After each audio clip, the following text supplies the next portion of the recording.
and a key witness whose testimony was used in the indictment of Julian Assange has admitted to lying.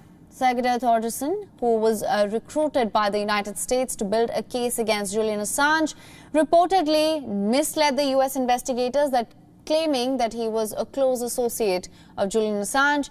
In 2010, Thordarson had volunteered on a limited basis to raise funds for WikiLeaks, but instead was accused of embezzling funds to the tune of $50,000 from WikiLeaks.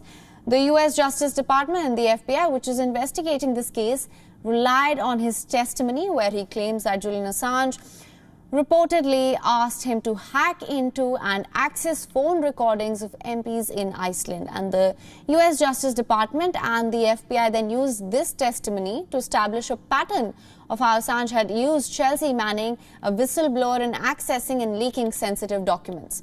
But Thordarson, in his interactions with an Icelandic paper called, now claims that Assange never asked him to hack into and access the call recordings of Iceland's MPs.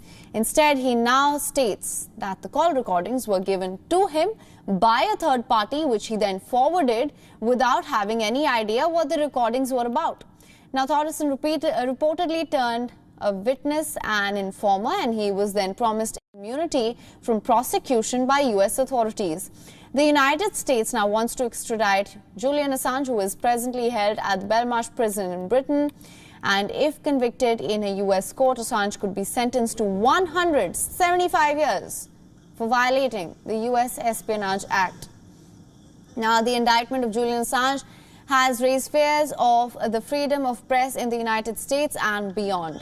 Meanwhile, other whistleblower Edward Snowden has expressed fears from Assange's life after antivirus mogul John McAfee died by apparent suicide in a prison in Barcelona after it became known that he was being extradited to the United States. Snowden tweeted, and I'm quoting here, "Europe should not extradite those accused of non-violent crimes to a court system that is so unfair, a prison system so cruel that native-born defendants would rather die than become subject to it." Julian Assange could be next. Until the system is reformed, a moratorium should remain.